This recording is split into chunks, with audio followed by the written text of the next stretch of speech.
আমরা যদি প্রকৃত অর্থে মুসলমান হতে পারি, তাহলে 1 লক্ষ মুসলমানের মাঝখানে একটা সৎ মুসলমান আজও নিরাপদ। যদি চোর না হই, যদি ডাকাত না হই, যদি গুন্ডা না হই, যদি ধর্ষক না হই, যদি ফাঁকিবাজ না হই, যদি ধাপ্পাবাজ, আপনার চিটিংবাজ আর ধোঁকাবাজ না হই, লক্ষ মুসলমানের মাঝখানে একটা মুসলমান আজও মাথা তুলে বাঁচবে। এর নাম হলো ইসলাম। কিন্তু দুর্ভাগ্য আমাদের, ইসলাম আমাদের মাথায় আছে, ইসলাম আমাদের গায়ে আছে, ইসলাম আমাদের লুঙ্গিতে আছে, ইসলাম আমাদের জুব্বা জামায় দাড়িতে টুপিতে আছে, কিন্তু ভিতরে সম্ভবত ইসলামের ক্রাইসিস হয়ে যাচ্ছে। ভিতরটা ইসলামের ক্রাইসিস হয়ে যাচ্ছে, যে কোনো কারণেই হোক। ইসলামটাকে 16 আনা আমরা সব জায়গায় বোধহয় নিতে পারছি না, যার জন্যেই বিশ্ব জুড়ে আমাদের লাঞ্ছনা গঞ্জনার শেষ নেই, শেষ নেই। প্রিয় শ্রোতা মণ্ডলী, আমার মূল লক্ষ্য উদ্দেশ্যটা একটা জায়গায়। বাংলা একটা কথা বলে, বৃক্ষ তোমার নাম কি? কি বলবেন? ফলে পরিচয়। তাহলে হিমসাগর গাছের গায়ে লিখে রাখার দরকার হয় না যেটা হিমসাগর আম গাছ। আমার পিঠে কোনো প্লাকার্ড মেরে ঘুরতে হয় না যে আমি মদ্দা লোক। মাথার টুপি, এখানকার গোপ, এখানকার দাড়ি দেখে সবাই বলে ঝাড়া মদ্দা লোক। পিঠে আমার মদ্দা লোক লিখে সাইনবোর্ড মেরে প্রমাণ করাতে হয় না যে আমি পুরুষ। আমার চেহারা, আমার আকার আকৃতি বলে দেবে আমি পুরুষ। আমার ব্যবহার, আমার সততা, মাথার টুপি নাই বা দিলাম, মাথার রুমাল খুলে ফেললাম, মুখের দাড়িটাও কেটে ফেলে দিলাম, পরনের জুব্বা লুঙ্গি বাদ দিয়ে প্যান্ট শার্ট পরলাম, কিন্তু বাইরে ইসলামের কোনো চিহ্ন থাকবে না, না টুপিতে, না দাড়িতে, না লুঙ্গিতে, না জুব্বায় ইসলামের কোনো চিহ্ন থাকবে না।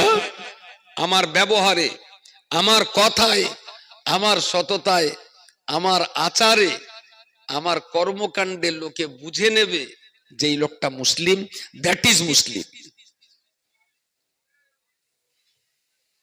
আমি কি বোঝাতে পারছি? আপনার হিন্দু না মুসলমান চেনার কোনো কায়দা নেই। বাড়ির দিক থেকে টুপি নেই, দাড়ি নেই, জুব্বা নেই, প্যান্ট পরা, শার্ট পরা। নাম জিজ্ঞেস করলাম, ভাই কি নাম আপনার? তাহলে আমার নাম বাপি। এ তো আর এক গাঁড়া কল। বাপি তো মুসলমানও হতে পারে, আবার আদারি হতে পারে না। এবারে আমি বললাম, তা কি বাপি, তার টাইটেল কি? তাহলে তো মন্ডল। আমি তো তা আর এক গাঁড়া কল।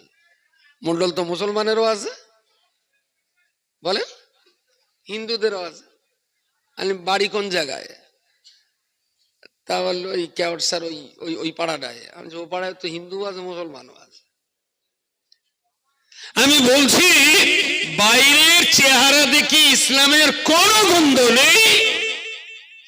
রাস্তায় 1.5 লাখ টাকার একটা বান্ডেল পড়েছিল, আপনি বান্ডেলটা নিয়ে থানায় অন ক্যামেরা, সিসি ক্যামেরার সামনে টাকার বান্ডেলটা টেবিলে রেখে বললেন, স্যার রাত 11টার সময় পথে আসছিলাম, কেওটসার ফাঁকা মাঠে বান্ডেলটা পড়েছিল, থানায় জমা দিলাম, স্যার বান্ডেলটা যার, তিনি যদি ফেরত পান আমি খুব খুশি হব। সেন্ট্রির পুলিশ অন ক্যামেরায়, তাই না? আবার আপনি বললেন, স্যার টাকাটা যে জমা দিয়েছি আমি, একটা ছোট্ট ডকুমেন্টস, একটা ছবি তুলে দেন। পুলিশ তো বিরাট খুশি যদি সৎ হয়। আপনি টাকাটা নিয়ে রাখছেন, একটা ছবি তুলে আপনাকে দিয়ে দিলেন, আর বললেন, স্যার টাকাটা যদি জমি যার টাকা তিনি ফেরত পান আমি খুব সন্তুষ্ট। পুলিশের নাম হরিদাস পাল। জিজ্ঞেস করলেন, দাদা আপনি রাত 1:30টার সময় 1.5 লক্ষ টাকা কুড়িয়ে পেয়ে থানায় জমা দিচ্ছেন, কি নাম? বললেন, আমার ডাক নাম বাপি, আর বাবা মার দেওয়া নাম মোহাম্মদ রশিদুল ইসলাম। ও আপনি রশিদুল ইসলাম, আপনার বাবার নাম কি? বলে, আমার বাবার নাম মফিজুল ইসলাম। ও আচ্ছা।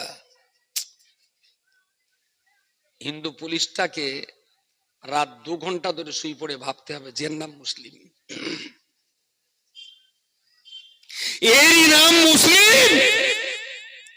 হযরত মুহাম্মদ বলেছেন রাস্তায় পড়ে থাকা জিনিস কখনো নেবে না, আর যদি বাই চান্স তুলে ফেলো তাহলে যিনি তার মালিক তার কাছে পৌঁছে দেবে। হ্যাঁ, এই যদি হয় ইসলাম ধর্মের চরিত্র, তাহলে এই রকম মুসলমান ভারতবর্ষে যত থাকবে দেশটা ততই শান্তিতে ভরপুর হবে। জোরে সোরে বলুন সুবহানাল্লাহ। কেউ তাড়াবার চিন্তা, কথা বলেন। পুরো আমার চাইতে দাড়ি বড়, আমি তো দাড়ি বড় হয়ে গেলে মাঝে মাঝে একটু আগা ছেটে দেই, আবার আমার চেয়ে বড় দাড়ি। গোস্ত কিনতে গেছি মেটের গোসাটায়, মা বলে দেশে সাইকেল নিয়ে গেল, চাচা সালাম আলাইকুম। ওয়ালাইকুম আসসালাম। কি খবর খোকা? আমার বাড়ি নানি এসে, আমার নানি বুড়ো মানুষ, গালে একটাও নাতনি। মা বলেছে 1 কেজি গোস্ত নিয়ে যাতে ও যেন হাড় না থাকে। তাই তো খোকা হাড় লিবি না, তাহলে তো গোস্তর দাম বেশি দিতে হবে। কত? তা তখনকার বাজারে এরকম 40 টাকা কিলো হবে, 30 টাকা কি 40 এরকম। তাহলে খোকা হাড় নিবি না, শুধু গোস্ত নিবি, তাহলে তো দাম বেশি হবে। আমি তাহলে লোক অন্য জায়গায় যাচ্ছি। তাহলে আয়, চলে আয়। এখন ওই গোস্ত কেটে কেটে তখনকার সেই হাত পাল্লা আর স্টিলের থালা বেনা মাল কেটে কেটে দিদি দেখি একবার খটাস করে দিয়েছে। চাচা তুমি গোস্ত দিলি, তা খটাস করলে কেন? তাহলে ও ওরম গোস্ত হয় না, এ তো তোমার এই পাল্লায় হাড় পড়েস। সে লোক তো পাল্লায় হাত দেবে না, আমি আমার নেচে আসছে গোস্তর ভেতরে তো মাল টিপি টিপে বের করতে হলো কোনটায় হাড় আছে। আমি বললাম এইটা হাড় চলবে না। তাহলে তুই একটাও হাড় নিবি না, আগে বলিস তো। আপনার আমার নানি এসে বুড়ি মানুষ, মা বলেছে হাড় ছাড়া গোস্ত। তারপরে দেখলাম গোস্তই দিলে, আর খটাস টটাস হয়নি। হ্যাঁ, প্যাকেট উদ্দেশ্যে টাকাও দিছি, বাড়ি এনে সেই বাড়ির বারান্দায় প্যাকেটের পাশা ধরে দেড়ি অংশ করি হাতে মোটাস করে উঠেছে। পাকা মেঝে যেই পড়েছে দিকে মোটাস, শালা উড়ির ভেতরে হেঁটোর মাল একটা ঢুকিয়ে দেস। প্রায় 1 ফুট লম্বা দাড়ি। এই দাড়িটা হযরত মুহাম্মদের দাড়ি না রাম ছাগলের দাড়ি? মুসলমানদের ভিতরে এমন অনেক শয়তান লোক আছে যারা নিজের বাঁদরামি ঢাকার জন্য দাড়ি রেখেছে। যেন আপনি আবার এইটারে ক্যাচ করে দাড়িওয়ালা লোকদের যেন ধরে ধরে খেলাবেন না। ধার দেনা করে এত পরিমাণ জ্বলে গেছে, রাস্তাঘাটে লোকে দেখলি ধরা পড়ে। চাষা মাল দাড়ি রেখে এই সুবিচাপ হয়ে গেছে, লোকে আর চিনতে পারে না। তার মানে ও দাড়ি রেখে শয়তানি গোপন করার জন্য। বাইরে দাড়ি অনেক বড় রেখে লাভ কি হবে? ভেতরের হাড় আর গোস্ত যদি আলাদা করতে না পারি। কথা বলেন। এ দাড়ি রাখলি পাকা মুসলমান, না রাখলি ডাঁসা মুসলমান, আমার নলেজে খুব একটা ধরা পড়িনি। টুপি মাথায় দিলি বিরাট পাকা মুসলমান, খুলে ফেললি আধা মতো মুসলমান। আমার তো মনে হয়নি 300 টাকা দিলি অমিত শাহ টুপি মাথায় দিয়ে ঘুরতে পারে। এ তো মার্কেটে কিনতে পাওয়া যায়, বলেন মার্কেটে। তাহলে কিনলি যা পাওয়া যায় তাতে ইসলাম যে বিরাট জড়িয়ে আছে আমার তা মনে হয়নি। গায়ের জামা খাটো না করে ঠ্যাং পা পর্যন্ত বড় করে দেওয়া, আরে এ ঘোড়ার ডিমও তো টাকায় পাওয়া যায়। যা টাকায় কিনতে পাওয়া যায় এমন তো নয় যে যারা 5 ওয়াক্ত নামাজ পড়বে তার গা 1.5 ইঞ্চি দাড়ি, যারা সুন্নত নফল পড়বে তার গা 3 ইঞ্চি দাড়ি, যারা তাহাজ্জুদ পড়বে তার গা 6 ইঞ্চি, আর যারা চাষ তাবাবিন পড়বে তার গা 1 ফুট। দাড়ি কি কোনো ইবাদতের ভিত্তিতে ছোট বড় হয়?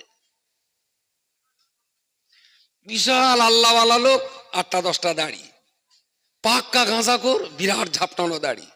গাঁজা এরম কলকেতে দম মেরে এরম ধরে দম মেরে ছেড়ে দেবে, তা মনে হবে দাড়ির ভেতরে সাজাল দিচ্ছে। দাড়ি কি কোনো আমল ইবাদতের ভিত্তিতে? কথা বলেন, কথা বলেন।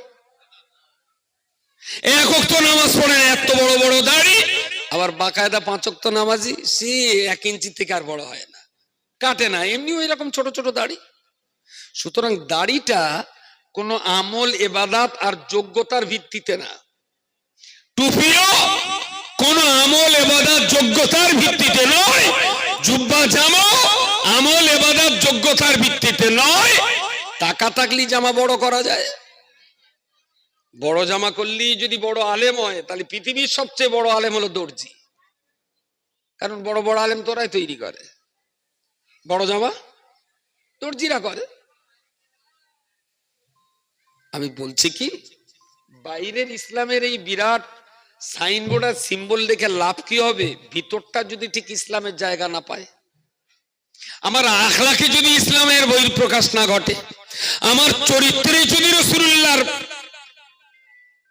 সুন্নতের গন্ধ যদি মানুষ না পায়, তাহলে বাইরের এই ইসলামের নামগন্ধ রেখে বিশেষ কিছু ফায়দা হবে বলে আমার মনে হয়নি।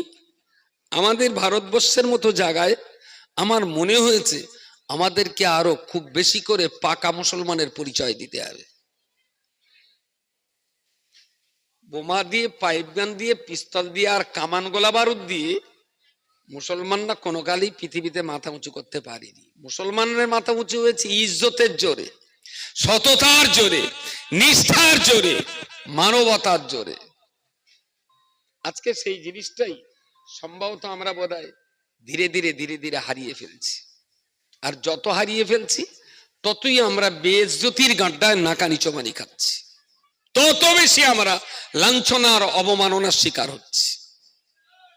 কেমন মুসলমান আল্লাহ চান? প্রিয় রাসূল সাল্লাল্লাহু আলাইহি ওয়াসাল্লাম কেমন মুসলমান হওয়ার পরামর্শ তিনি দিয়েছেন?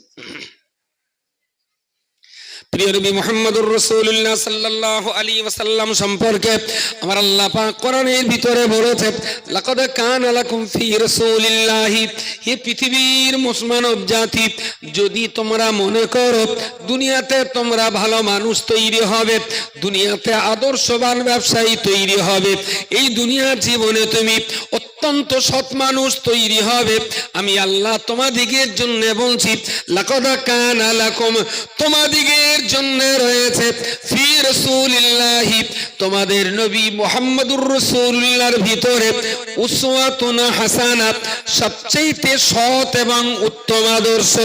জোরে বলুন সুবহানাল্লাহ, সবাই মিলে বলেন সুবহানাল্লাহ। শীত পড়তেছে নিঃসন্দেহে বেশি, তবে আজকে ঠান্ডার গতি কত? 16 ডিগ্রি। আর আপনাদের সুবহানাল্লাহর আওয়াজ দেখে মনে হচ্ছে -16 ডিগ্রি, মনে হচ্ছে দুটো কাশ্মীর এক জায়গায় হয়েছে।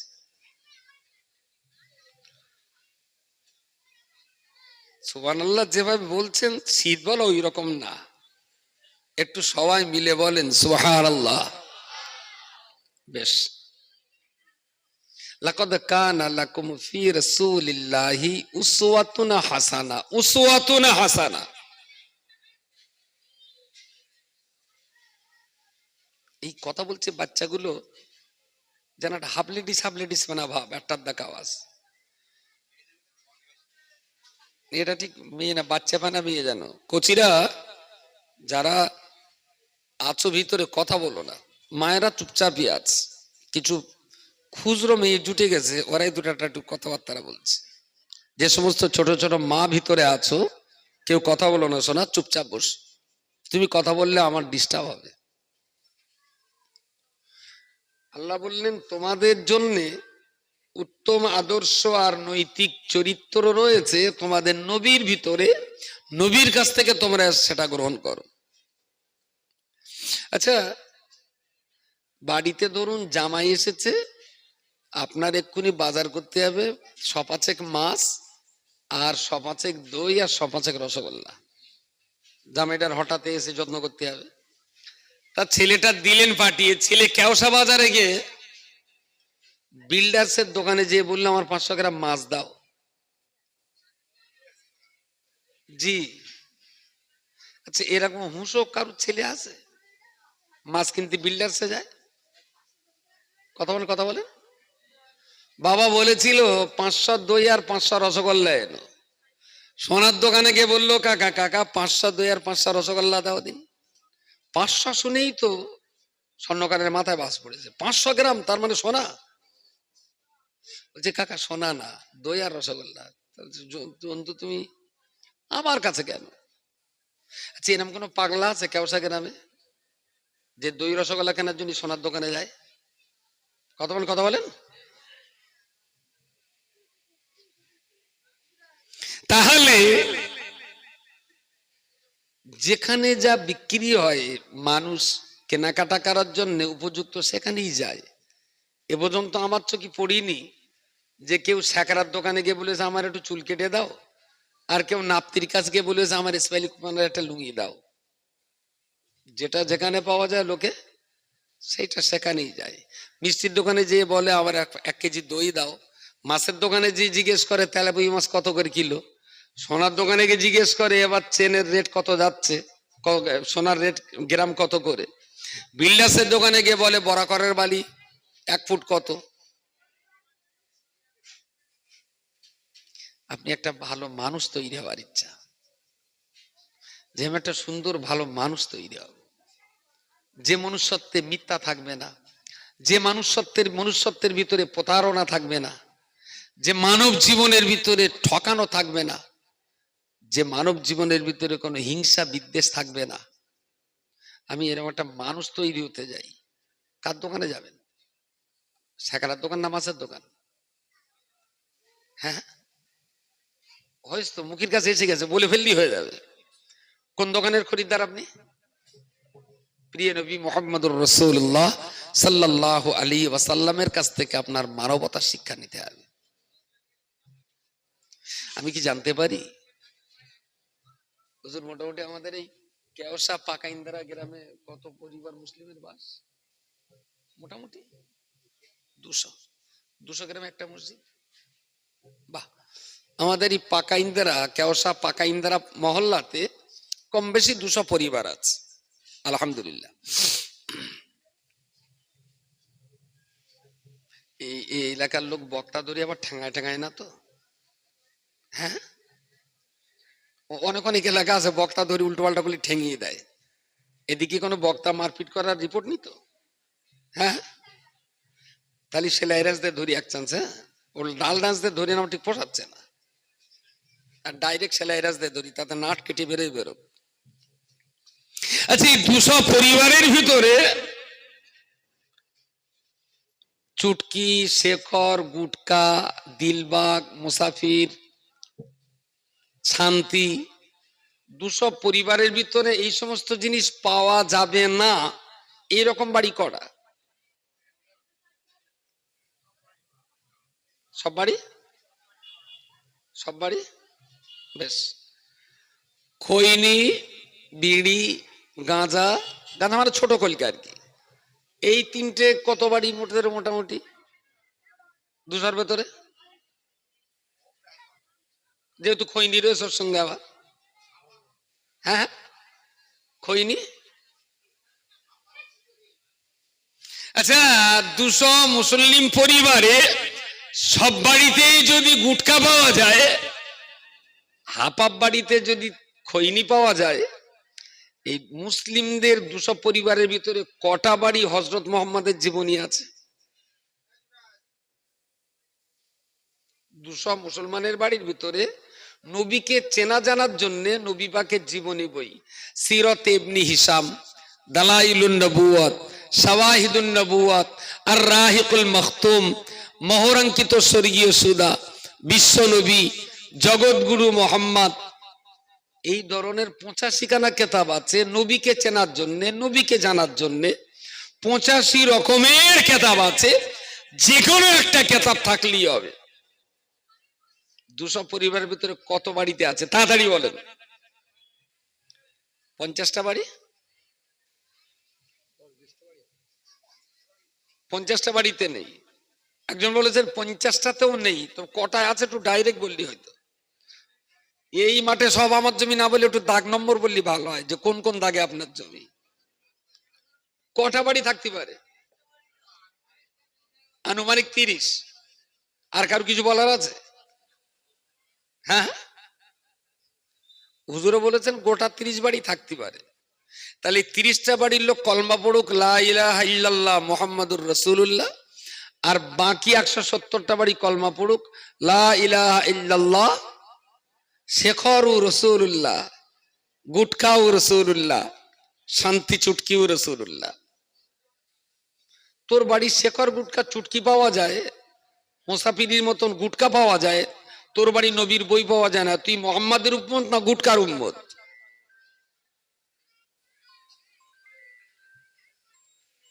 প্রিয় নবী মুহাম্মদুর রাসূলুল্লাহ সাল্লাল্লাহু আলাইহি ওয়াসাল্লাম, তার সম্পর্কে আমার আল্লাহ বলেছেন, হে পৃথিবীর মনুষ্য জাতি, লাকাদ কানা লাকুম ফি রাসূলিল্লাহি, তোমাদের জন্য তোমাদের নবীর ভিতরে রয়েছে উত্তম আদর্শ, উত্তম চরিত্রের নমুনা। ভালো মানুষ তৈরি হওয়ার জন্য মুহাম্মাদের কাছ থেকে তোমার আদর্শ গ্রহণ করবে।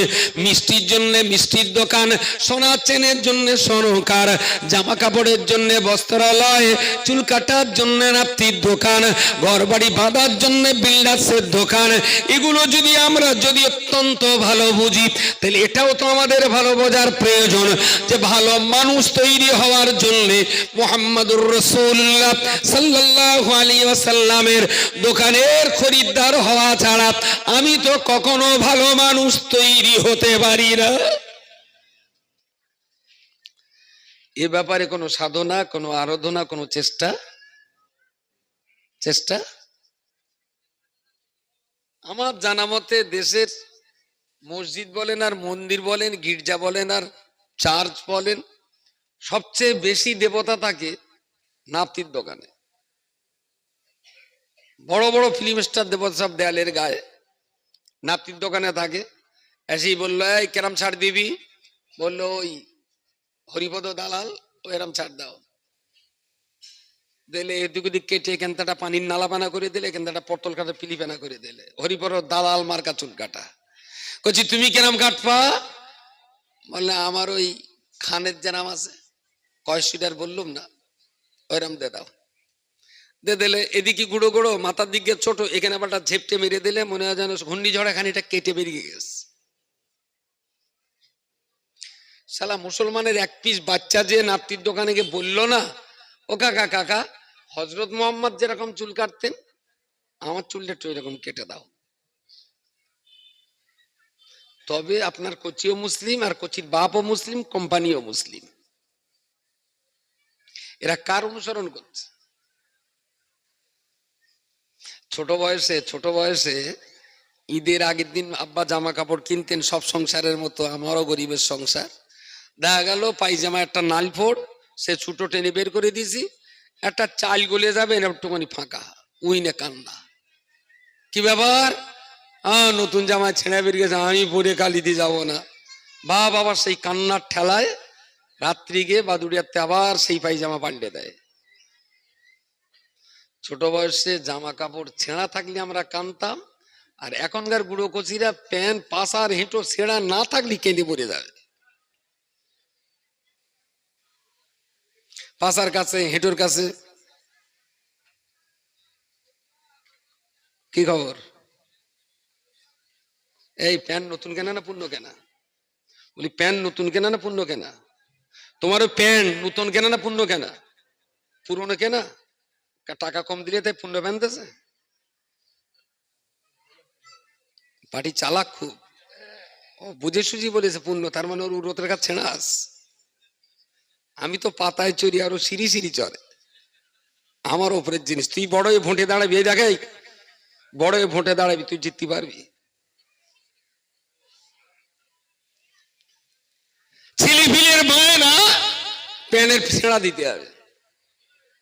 আর ছেলে পিলের চাইতে আমি এত বড় বেয়াকুব বাপ হয়েছি যে ওদের কথা মতন সেই পাশা ছেঁড়া, উড়োর ছেঁড়া, ঠ্যাং ছেঁড়া, পা ছেঁড়া, সেই সব মাল দিচ্ছি।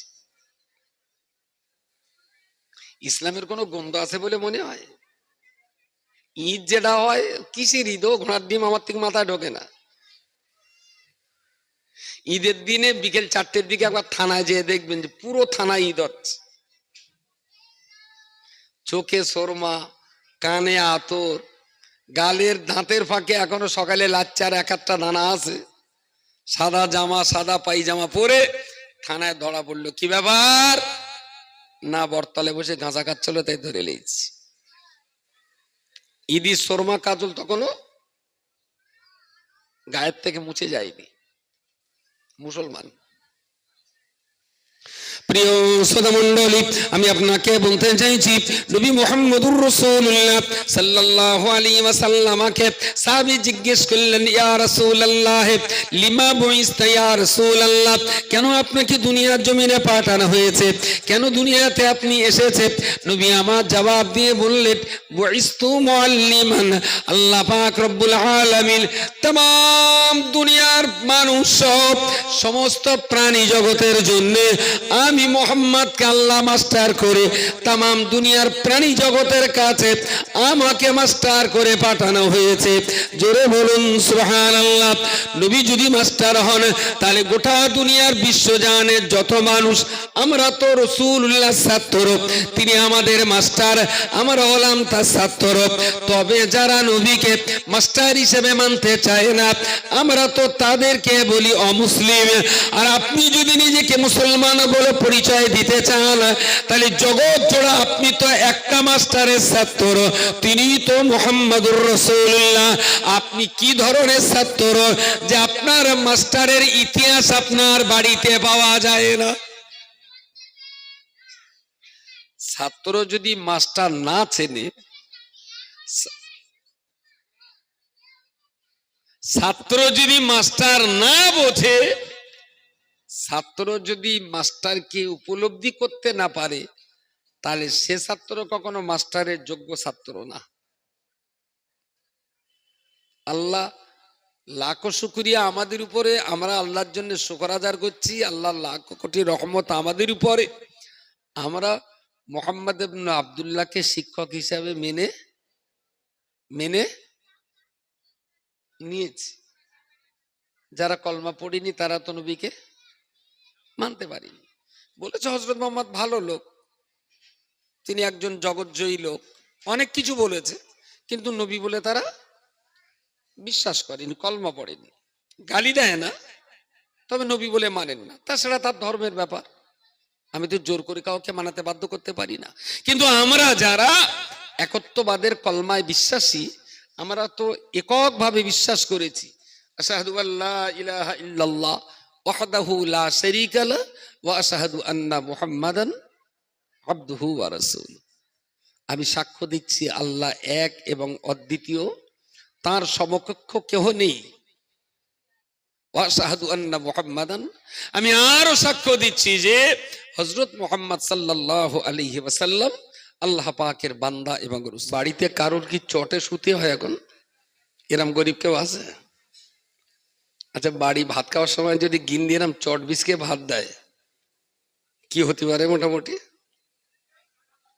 ফাটাফাটি। তো তারপরেও শুধুমাত্র দিনের দুটো কথা শোনার জন্যে মানুষ এই চটে এসে বসে। যত যত্ন দেখে শুধু বক্তাদের, এত বড় একটা স্টেজ, তার উপরে আবার কার্পেট, তার উপরে চেয়ার, তার উপরে হুজুর কেবলা বসবে। আমার মনে হয় একটু শ্রোতাদের জন্য যত্নটা বেশি হওয়া উচিত। এত ঠান্ডায় বসা যায় না এখন, বললে তো হবে না। তারপরে আলহামদুলিল্লাহ, তারপরেও যে আপনারা এসেছেন অসংখ্য ধন্যবাদ। রাস্তায় যারা দাঁড়িয়ে আছেন ভাই, আমি দুটো অনুরোধ করব। একটা অনুরোধ, হয় বসুন, আর একটা অনুরোধ, যদি না বসেন তাহলে কোনো বাড়ির ক্যাঁতার ভেতরে যান। এই শীতে দাঁড়িয়ে থাকার কোনো যুক্তি নেই। যদি সভা শোনার ইচ্ছা হয় একটু কষ্ট হবে, এক জায়গায় বসে দুটো কথা শুনুন। আর না হলে অযথা এই ঠান্ডা খেয়ে বাজার ঘোরার কোনো মানে নেই। বাড়িতে যে আরাম করুন। অজনসিয়াত শোনা এখন আর ফরজ অজেব নেই, মোস্তাহাব। শুনলে সওয়াব হবে, না শুনলে গোনা হবে, এটা বলা যাবে না। সুতরাং হয় জলসা শুনুন, না হলে বাড়িতে যে আরাম করুন, তাতে আমি একদম দুঃখিত না, আমি একদম কষ্ট পাবো না। তবে ইসমাইল ভাই বলছিলেন মৌলানা সাহেব যে ধর্মসভার মজলিসে বক্তার বক্তৃতা ঠিক ফোটে না শ্রোতা বেশি না হলে। আচ্ছা, ডাক্তারখানায় যদি সকাল থেকে সন্ধ্যা পর্যন্ত রুগী মোটে না আসে, লক্ষণটা খারাপ না ভালো? লক্ষণটা কেন? তার মানে ডাক্তার চায় দেশে সবসময় কলেরা টঙ্গারা লেগেই থাক। কি হসপিটালে, ডাক্তারখানায়, মাতৃসেবা সদনে, নার্সিংহোমে যদি কেউ না যায় তাহলে বুঝতে হবে দেশের লক্ষণটা খুব ভালো, আল্লাহ আমার দেশের জনগণকে খুব ভালো রেখেছেন, তাই না? একজন ডাক্তারের সকালবেলা দরজা খুলে শাটার বা ঝাঁপ তুলে প্রথমে এই নিয়তটা হওয়া উচিত, আল্লাহ দেশের জনগণকে তুমি ভালো রাখো, আমার কাছে যেন কারোর আসতে না হয়। তাহলে সে যে ডাক্তার। আর যদি চেয়ারে বসি সুবহান আল্লাহ, রুগী কখন আসবে, আলহামদুলিল্লাহ, অ্যাক্সিডেন্ট কখন হবে, আল্লাহ আকবার, কলেরা কবে হবে, তাহলে সে ডাক্তার না, সে হলো কসাই। ধর্মসভায় আসার না আসা দুটো জিনিস নির্ভর করতে পারে। একটা হতে পারে যাদের জানা বোঝার অভাব আছে তারা সবাই আসে, সবাই যদি কেউ না আসে তাহলে আমার জন্য খুব আনন্দ যে দেশের জনগণ সব জেনে গেছে, সেই জন্য আর সবাই আসার দরকার নেই। তাতে তো বক্তার ওলা দাবার কোনো তো মানিজ্য যাওয়ারও কোনো জায়গা নেই। আর একটা হতে পারে সবাই যদি মানুষ কেউ না আসে, একটা ব্যাড ইফেক্ট খারাপ হতে পারে যে আসলে ওরা জানার অজানাটাই বোঝে না, চরম অজ্ঞতার কারণেই শিক্ষাটা যে জরুরি সেটাও তারা বোঝেনি, তাই তারা আসেনি। তা আমি খারাপ দিক দিয়ে যাবো কেন, ভালো দিকটাই ধরি, যে দেশের যে কটা মানুষ অশিক্ষিত, অজ্ঞ, মূর্খ, জানে না বোঝে না, তারা কটা এখানে এসেছেন, চালাক, চতুর, MA BEd BCom পাস, সব জান্নাতি লোক যারা, তারা বাড়িতে আছে। আমার কথাই বোঝা গেছে?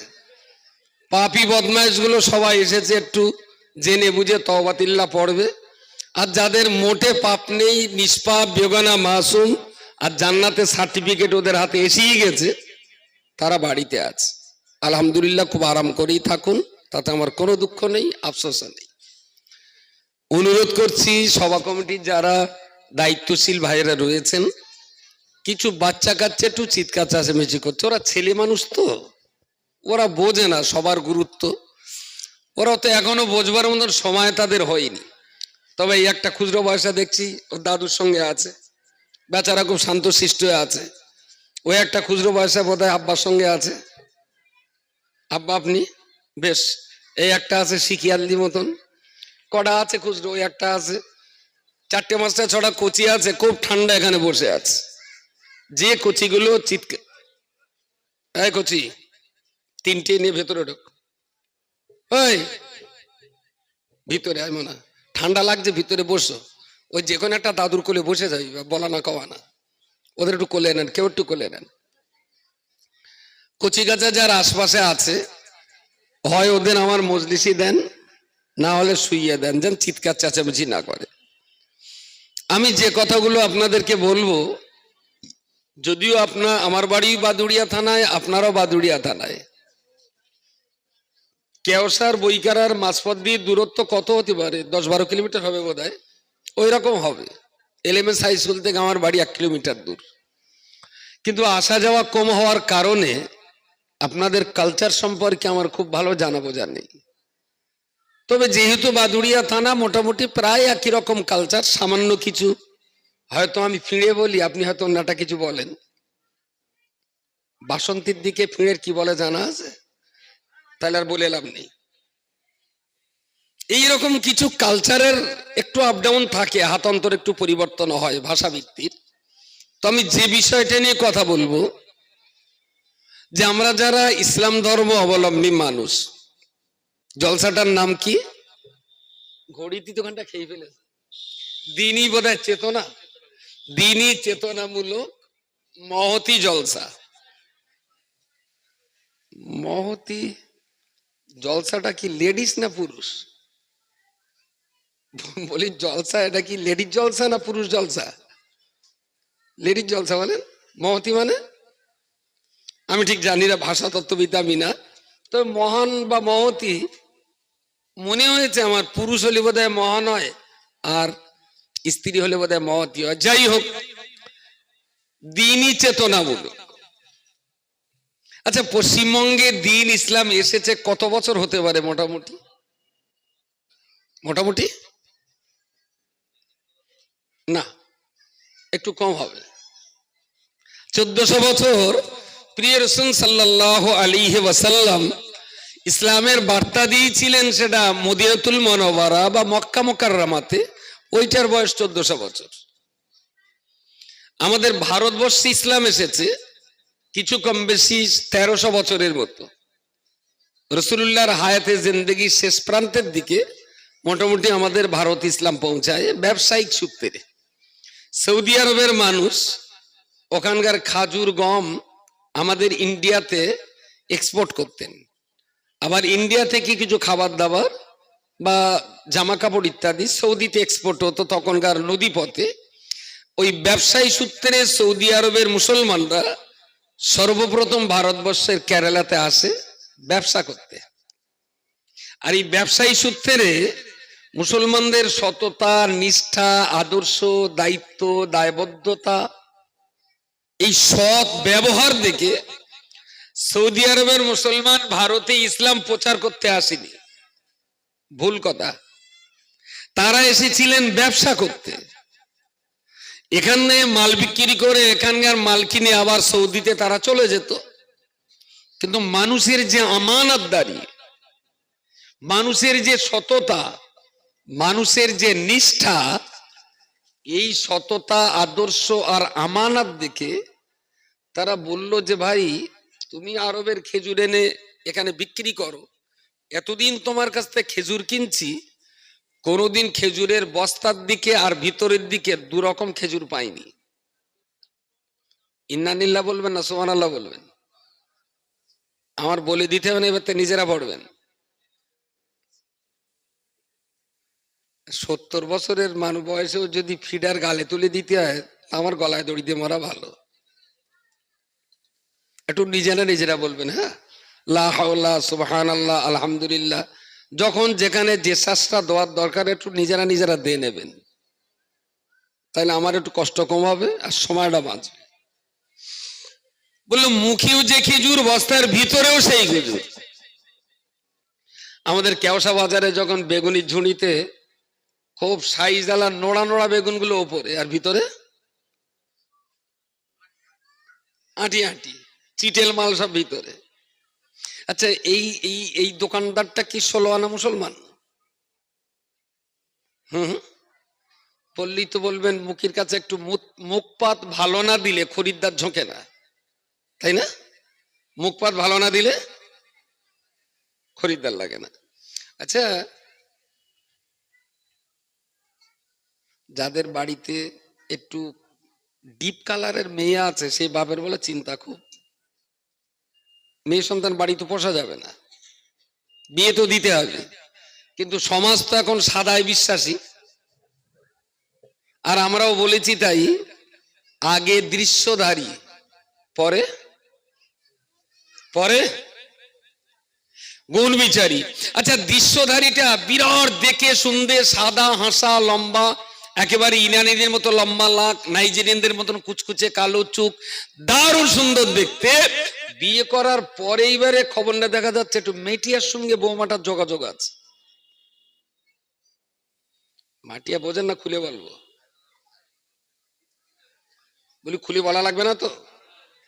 যদি আগে দৃশ্যধারী হয়, পরে যদি গুণ বিচারী হয়, দৃশ্য দেখি বৌমা করলেন, গুণ চরিত্রে যে দেখা গেল যে বহু জায়গায় হুপকল করা আছে। সংসার করবেন? কথা বলুন। সংসার? ইসলাম সে কথা বলেনি, কোরআন বলেছে ফানকিহু মা তাবা লাকুম মিনান নিসাই মাসনা সুলাসা ওয়া রুবা ফাইন খিফতুম আল্লাহ তা'দিলু ফাওয়াহিদা। মা তাবা লাকুম, যেটা তোমাদের জন্য উত্তম হবে, সৎ হবে, সতী হবে, সত্যবাদী হবে, নীতি ও আদর্শবতী হবে, এইরকম একটা মেয়ে তুমি বিয়ের জন্য পছন্দ করো। আমরা মুখে মানি ইসলাম আর কর্মে মানি অজ্ঞতা। আমরা কিন্তু মেয়ে দেখতে যে আগে আগে কি দেখেন, আগে দৃশ্যধারী। যত পার্টি আগে কালার দেখেছে, নাক দেখেছে, চুল দেখেছে, কোন পার্টি স্বস্তিতে আছে বলে আমার মনে হয় না। ভিতরে ভিতরে ইন্টারনাল অবস্থায় মদ্দালগুলো খুব জ্বলে মরতেছে, কিন্তু কিছু করার নেই। আচ্ছা, এই হিসেবটা একটু দেখেন দিন কিরম মনে হয়। একদম সত্যি কথা বলবেন, মুসলিম সমাজে তালাকের সংখ্যা খুব বেশি না, হাজারে দু একটা হয়। তা গড় পড়তায় আপনার চোখে যা তালাকের, যা আপনার নলেজে আছে দু চারজন, এর ভেতরে সাদা বউ তালাক হচ্ছে বেশি না কালো বউ তালাক হচ্ছে বেশি? হ্যাঁ, সাদাই তালাক হচ্ছে বেশি। কারণটা কি?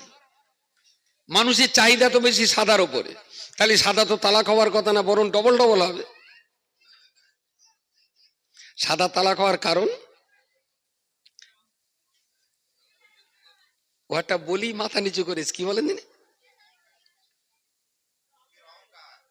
দারুণ সুন্দর বলেছেন। আসলে ও অহংকারী হতে পারত না, আপনি ওর রং, নাক নকশা, চুল আর ডিজাইন দেখে ওর আঁচলের মুড়োয় আপনি বিক্রি হয়ে গেছেন।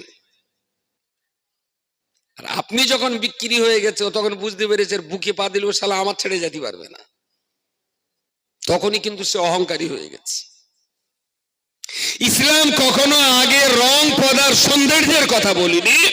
ইসলাম আগে বলেছে তার চরিত্র, তার সততা, তার নিষ্ঠা, তার আদর্শ, তার মানবতা। যারা এইগুলো দেখে বিয়ে করেছেন আলহামদুলিল্লাহ খুব শান্তিতে আছে, খুব শান্তিতে আছে। মসজিদে একটা ইমাম, তো একটা ইমাম ইন্টারভিউ নিতে হবে, প্রথম কি দেখবেন? বসিরহাট হুজুরের মসলার খেতাবে নামাজ শিক্ষা হুজুর লিখেছেন, ইমামতি করার প্রথম শর্তই হলো তাকে কোরআন পড়া শুদ্ধ হতে হবে, নাম্বার 1। দ্বিতীয় নম্বরে বলেছেন শরীয়তের মসলা মাসাইলে যে বেশি জানে তিনি ইমাম হবেন। 3 নম্বরে বলেছেন দেখতে শুনতে যে ভালো হবে তিনি ইমাম হবে। এমন 2 জন ইমাম, একজন ইনিও কোরআন যেমন জানে ইনিও তেমন জানেন, ইনিও মসলা যেমন জানেন ইনিও মসলা তেমন জানেন। দুজনেই সমান কোরআন পড়তে পারে, দুজনেই সমান ফতোয়া ফারাজের জ্ঞান রাখে। 3য় নম্বরে যে হুজুর লিখেছেন যেহেতু তিনি ইমামতি করবেন, তাহলে এই 2 জন যখন সমান সমান হচ্ছে, এর ভিতরে যিনি একটু দেখতে শুনতে ভালো ইমামতি জায়গাটায় তাকে দেন। তাহলে দেখতে শুনতে ভালো এটা 2 নম্বরে না 3 নম্বরে?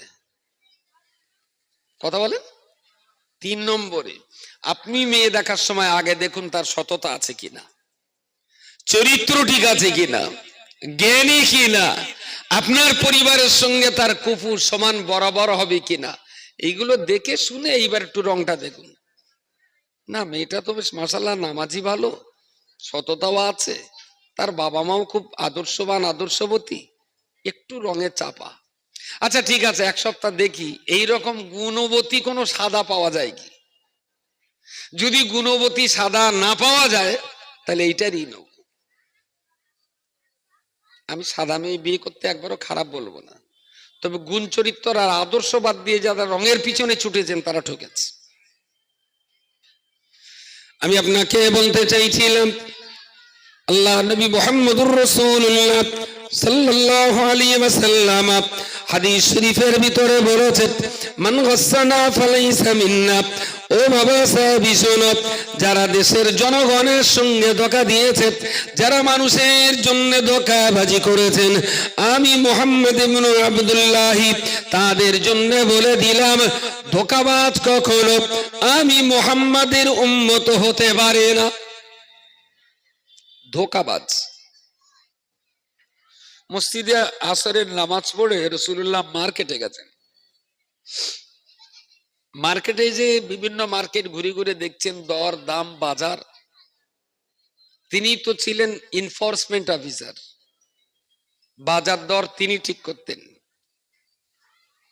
একটা গমের দোকানে যে উনি বস্তার ভিতরে হাত, জামার হাতা গুটিয়ে পুরো হাত বস্তার ভিতরে দিয়ে দিলেন, দিয়ে নিচের থেকে 1 মুঠো গম বার করলেন, আর বস্তার উপরের গম 1 মুঠো নিলেন, দুই মুঠো গম পাশাপাশি করে বললেন, হ্যাঁ গো, তোমার এই বস্তার মুখের দিককার গম আর ভিতরের গম তো একরকম নয় তো।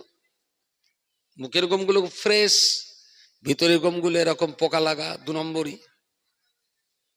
বলছি ইয়া রাসূলুল্লাহ, মুখের দিকে একটু ভালো মাল না দিলে না মানুষ কিনতে চায় না। বলছে তুমি তাহলে মুখে ভালো মাল দেখিয়ে ভিতরে খারাপ মাল বেছে নিচ্ছ? তা বলছে হ্যাঁ। বলছে তুমি না আমার পিছনে নামাজ পড়ো 5 ওয়াক্ত? বলেন জি। বলে তুমি না বলছিলে আমার সঙ্গে হজ করতে যাবে? তা বলছে হ্যাঁ। বলছে তুমি নামাজি, তুমি আমার সঙ্গে হজে যাবে, তুমি আমার উম্মতের দাবিদার, তোমার ভিতরে এই 2 নম্বরই? তুমি হাসরের মাঠে আমাকে নবী বলে দাবি করবে না, আর আমিও হাসরের মাঠে তোমাকে উম্মত বলে পরিচয় দেব না। তুমি আমার উম্মত না, আর আমিও তোমার নবী নই। আমি মোহাম্মদ ধোঁকাবাজের নবী হতে চাই না। লোকটা কেঁদে পড়েছে, ইয়া রাসূলুল্লাহ, এরকম তো জ্বালা আমি কখনো পড়িনি, তাহলে আমি আপনার উম্মত হতে পারবো না? বলছে না। বলে হুজুর আমি তওবা পড়ে নিচ্ছি, আমি বলুন আমি কি করলে আপনার ভালো উম্মত হতে পারবো? নবী বললেন ওই গমের বস্তা সব ঢেলে দাও বাইরে। ঢেলে দেওয়া হলো। বললেন ভালো খারাপ একসঙ্গে মিক্স করে দাও, মিশিয়ে দেওয়া হলো। বললেন এবারে বস্তা বন্দি করে বিক্রি করো। সুবহানাল্লাহ বলবেন নিন্না নিল্লাহ, সবাই মিলে বলেন সুবহানাল্লাহ। এবার আর খরিদ্দারের ঠকার ভয় আছে? খরিদ্দারের?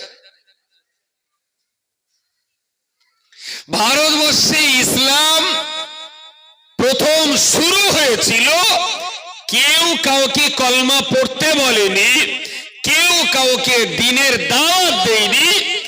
আরবিয়ান মুসলিম নবীর সাহাবীগণ কেরালাতে খেজুর বিক্রি করতে আসলেন, এখানকার মানুষেরা তাদের কাছ থেকে মাল কিনলেন, কিনে দেখলেন কোনোদিন বস্তার ভিতরে আর মুখে 2 রকম মাল নেই। ওজনে কখনো কম হয় না, মালে কখনো ডুপ্লিকেট হয় না। ভেজাল কি জিনিস তারা বোঝে না। বললেন আপনার কাছ থেকে বিশ্বাস করে মাল নেই তো, এখন তো আর মাল ওজনও করি না। আপনি বলবেন 50 কিলো, তা 50 কিলো। আমরা আর আপনাদের মাল ওজন করি না। আপনি বলবেন এই কোয়ালিটি, তা সেই কোয়ালিটি। আমরা আর বস্তা খুলে দেখার প্রয়োজন মনে করি না, আপনাদের বিশ্বাস করেছি। কিন্তু মুশকিল হচ্ছে এই জায়গাটায় বুঝতে আমাদের কষ্ট হচ্ছে যে প্রথম 2-4 বার আপনাদের মাল দেখেছি, দেখে কিনেছি, ওজন করেছি, তারপরে দেখলাম ওজনেও কখনো কম হয় না, মালেও কখনো 2 নম্বরই বেরোয় না। সেখান থেকে এতদিন ধরে আপনার কাছ থেকে মাল কিনছি, কোনোদিন মাল দেখিও না, ওজনও করি না, কিন্তু অসম্ভব রকম সত্য কথা, কোনোদিন আপনাদের মাল 1 কেজি বেশি ছাড়া কখনো 50 গ্রাম কম হয়নি, আর কোনোদিন যে মাল দেখিয়েছেন তার চেয়ে ভালো ছাড়া কখনো খারাপ হয়নি। বলুন সকলে সুবহানাল্লাহ। ইচ্ছা করলে এই যে কুইন্টাল কুইন্টাল মান আপনারা দিচ্ছেন, এর ভেতরে কিছু ভেজাল দিতে তো পারতেন। ইচ্ছা করলে তো ভালো খিচুড়ির ভিতরে কিছু খারাপ তো ঢোকাতে পারতেন। ইচ্ছা করলে 10টা বস্তার ভিতরে তো 1 কেজি করে মাল কম দিতে পারতেন। বললেন আমাদের নবী, আমাদের নেতা, আমাদের গুরু, আমাদের শিক্ষক হযরত মুহাম্মদ সাল্লাল্লাহু আলাইহি ওয়াসাল্লাম মানুষের সঙ্গে প্রতারণা করতে বারণ করেছেন, আর তিনি বলেছেন কেউ যদি মানুষের সঙ্গে প্রতারণা করে তাহলে সে আমার উম্মত না, আর আমিও তার নবী না। মুহাম্মাদের এই পরামর্শ মতো, ওস্তাদের এই কথা মতো আমরা কখনোই বেচাকেনায় কোনো মানুষের সঙ্গে প্রতারণা করি না। জোরে সোরে বলুন সুবহানাল্লাহ। এরা বললেন সে মানুষটা এখনো বেঁচে আছেন? বললেন হ্যাঁ।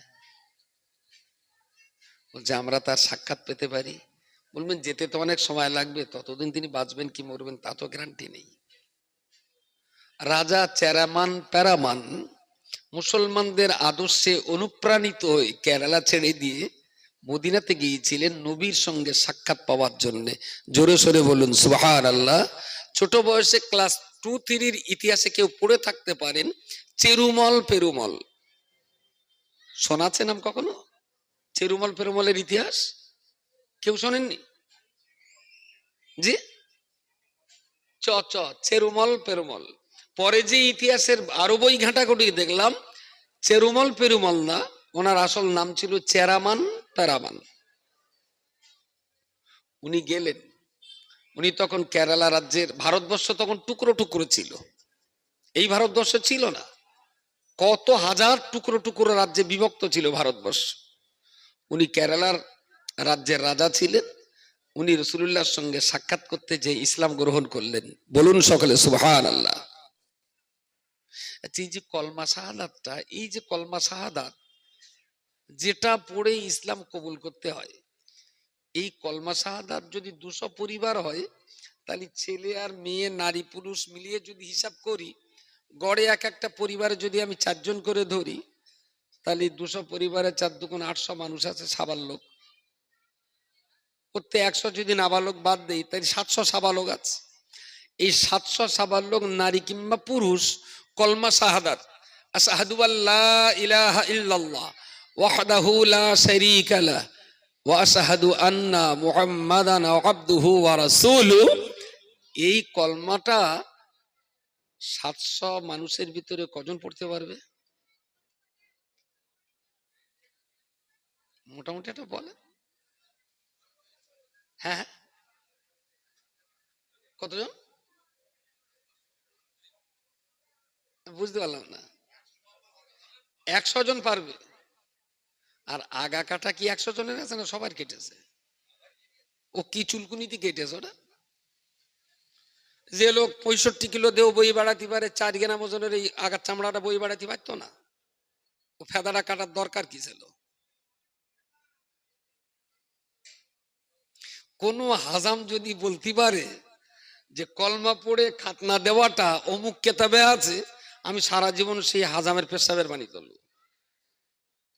মাথা কেটে টেটে দেবো, কোটি টাকা দেবো, সব কথা বলে লাভ নেই, পারবো না, আমার অত টাকাও নেই, আর আমার মাথাও অত সস্তা না। তো ওই লোকটার খেদমত করবো সারা জীবন আমি। গোপ কাটা সুন্নত, বিসমিল্লাহ বলে কাটা হয়। নখ কাটা সুন্নত, সেটাও বিসমিল্লাহ বলে কাটা হয়। খাতনা দেওয়াটা সুন্নত, ওটা কি বলে কাটে? মনে নেই আপনার কি বলে কেটেলো? হ্যাঁ, কাটে কি বলে? বাচ্চাটার কি পড়ায়? কোথায় পেয়েছে যে আগা কাটার আগে কলমা পড়তে হয়? যদি কোন হাজাম দেখাতে পারে যে অমুক হুজুর বলেছে, অমুক মাওলানা বলেছে, অমুক কেতাবে আছে, অমুক হাদিসে আছে যে বাচ্চার খাতনা দেওয়ার আগে কলমা পড়িয়ে খাতনা দিতে হয়, এইটা যদি কোন কেতাবে দেখাতে পারে, মরণ পর্যন্ত তার পেশাবের বাণী তুলব। কোন কেতাবে নেই। এটা হলো হাজামদের তৈরি করা মানে ধারণা একটা, যে ওইটা না কাটলে মুসলমান হয় না, তা শুধু শুধু কাটবো, মুখে একটু পড়িয়েও দিলাম, বুঝতে পারেননি, কলমাটাও পড়িয়ে দিলাম আর এদিকে ছেটেও দিলাম, দুই দিক দিয়ে মুসলমান হয়ে গেল। আচ্ছা, কাটাকাটির সঙ্গে কি ইমানের কোনো সম্পর্ক আছে? আদম নবীর কি কাটা ছিল? আদম নবীর, আদম, নূহ, ইয়াহিয়া, জাকারিয়া, সুলাইমান, দাউদ, লুত, ইউসা, আমার জানা মতে কোরআনের যে 25 জনের নাম এসেছে, আর 1,24,000 নবী রাসূল পৃথিবীতে এসেছেন, ইব্রাহিম খলিলুল্লাহ থেকে শেষ নবী পর্যন্ত খুব বেশি হলে 102 নবী হতে পারে। আর পিছনের 1,22,000 না 23,700 নবী কারোর খাতনা দেওয়া ছিল না। তারা কি অমুসলমান ছিলেন? ওদের কি জান্নাত আটকাবে? বাঙালি মুসলমানরা তো খাতনা প্রিয় হয়ে গেল কি করে? ভাই ওইটা কাটলিয়ে যদি পাকা মুসলমান হয়, তার ডবল কাট দে, যা হাজাম খরচা লাগে আমি দেবানো, তুই ডবল কাট দে। বাচ্চার কোরআন শেখাবার কোন নামগন্ধ নেই, কলমা পড়াবার কোন নামগন্ধ নেই, ইসলামী তাহাজিক তামাদ্দুন শেখাবার কোন নামগন্ধ নেই, বাপও কোরআন জানে না, মাও কোরআন জানে না, বাচ্চার আগা কেটে মুসলমান বানাবে। কোথায় পেয়েছিস এসব হাদিস? খুব দুঃখজনক যে ইসলামটা বোঝার চেষ্টা করলাম না আমরা। প্রিয় শ্রোতা মণ্ডলী, মনে রাখুন, ইসলাম কিন্তু আমার পোশাক পরিচ্ছদে নয়, ইসলাম আমার ব্যবহারে, ইসলাম আমার আচার আচরণে, ইসলাম আমার কথাবার্তায়, ইসলাম আমার খাওয়া দাওয়ার মধ্য দিয়ে। আমার ভিতরে কিছু আকীদা থাকতে হবে, আমার বাইরে কিছু কর্ম থাকতে হবে। আমার কর্ম কোনো মানুষের কষ্ট দেবে না, আমার আচরণ কাউকে ধোকায় ফেলবে না, আমার আদান প্রদানে কেউ কখনো ঠকে যাবে না। ইসলাম তো মানুষকে ঠকাবার জন্য নয়, ইসলাম মানুষকে কাঁদাবার জন্য নয়, ইসলাম মানুষকে বিপদ ফেলাবার জন্য নয়, ইসলাম আগুন লাগাবার জন্য নয়, বরং আগুন থামাবার জন্য ইসলাম, পরের মাল কেড়ে খাওয়ার জন্য ইসলাম নয়, বরং নিজের খাবার ক্ষুধার্ত ব্যক্তিকে খাওয়ানোর নাম হলো ইসলাম। লোককে মারপিট করার নাম ইসলাম নয়, বরং আক্রান্ত মানুষের সেবা যত্ন করার নামই হলো ইসলাম। মানুষের ফাঁকি দেওয়ার নাম তো ইসলাম নয়, বরং হক আদায় করার নামই হলো ইসলাম। আমি কান ধরে অন্যায় স্বীকার করে নিচ্ছি, যদি গ্রামে না থাকে তাহলে খুব সন্তুষ্ট, থাকলেও আর অসন্তুষ্ট কি করব। এমনও দেখতে পাওয়া যায়, বাপ অসুস্থ বলে বাপকে রেজিস্ট্রি অফিসে নিয়ে হাতে পায়ে কালে লাগিয়ে পুরো সম্পত্তিটা ছেলেরা লিখে নেস। যেহেতু 4-5টা বোন আর একটা ছেলে একটা ভাই, ও দেখলো আব্বার যা অবস্থা, এই জন্য যদি মরে তার জমি জায়গা যারা রয়েছে 5-7 বিঘে 10 বিঘে যা আছে সব তো বুনিরে লে দেবেন। ও সেইটা একেবারে সাপকওয়ালা দলিল করে, বুঝতে পারেননি, পুরো লিখে পড়ে বানিয়ে নিস। 2-3 দিন পরে আব্বার শরীর খারাপ বলে বুনিরা দেখতে এসে, তা মেয়েরা যখন এসে একটু যত্ন করে, বাপের গরম পানিতে গা ধোয়া দিয়ে হাতটার দেখে, আব্বা তোমার হাতে কালি কালি না কেন? তাই তো ওই কাল ইসিজি করতে নিয়ে গেলো, তার বড় খোকা, ওই খোকা বলতো হলো ইসিজি করতে গেলে হাতে একটু কালি লাগাতে হয়। ইসিজি করেছে 5 আঙুলির ডগায় কালি লাগিয়ে, বুঝতে পারেননি, ইসিজি।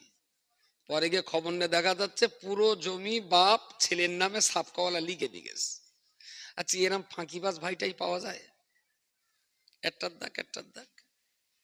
এ গ্রামে তো নেই, এ গ্রামে সব ফেরেস্তা বাস করে, আশপাশে অন্যান্য গ্রামে। ইস, মুসলমানের পক্ষে সম্ভব যে একটা ভাই হয়ে তার বোনকে ফাঁকি দিচ্ছে? আচ্ছা, ওই যে বোনেদের ফাঁকি দেওয়া সম্পত্তি, ওই সম্পত্তি বেচে যদিও কাবা শরীফের ভেতরে ঢুকেও যদি নামাজ পড়ে, ওর কোনো সেজদা আল্লাহর কাছে? আল্লাহর কাছে? কি জাতের মুসলমান, বোনেরও ফাঁকি দেয়? ছি ছি ছি ছি ছি। ইসলামে তো এই কথা বলা নেই, তুই পেলি কার কাছ থেকে কথা? আমাদের যা সর্বনাশ হচ্ছে, লোকে তো আমাদের সর্বনাশ করেছে, আর তার চাইতে আমরা আমাদের নিজেদের বেশি সর্বনাশ করেছি, অনেক বেশি সর্বনাশ আমরা করেছি। শুধু ইসলামটাকে সাইনবোর্ড আকারে রেখেছি, কর্মজীবন ইসলামটাকে আমরা ইমপ্লিমেন্ট করতে পারিনি, এটা আমাদের চরম ব্যর্থতা, চরম ব্যর্থতা। প্রিয় রাসূল সাল্লাল্লাহু আলাইহি ওয়াসাল্লামের কিছু অলৌকিকত্ব আছে, মুজিজা আছে। তার ভেতরে অন্যতম একটা মুজিজা হলো, রাসূলুল্লাহ যখন 4 মাস 4 বছর হালিমার ঘরে ছিলেন, জন্ম নেওয়ার পর 4 বছর তিনি দুধ মাতা হালিমার ঘরে ছিলেন। তারপরে আবার 4 বছর পেরিয়ে গেলে রাসূলুল্লাহকে নিয়ে হালিমা হুজুরের আম্মা আমিনার কাছে দিয়ে গেলেন। মাঝখানে অনেক লম্বা চওড়া উত্থান পতন, ঝড় ঝঞ্ঝা পেরিয়ে গেছে। রাসূলুল্লাহ আপনার তায়েফে গিয়েছিলেন, তায়েফের মানুষেরা তার উপরে জুলুম অত্যাচার করেছে, এসব কিছু ঘটনা বহুত কিছু ঘটে গেছে। নবী এখন মক্কা থেকে হিজরত করে মদিনাতে এসেছেন, ততক্ষণে হালিমাতুস সাদিয়া রাদিয়াল্লাহু আনহার বয়স 85 পেরিয়ে গেছে।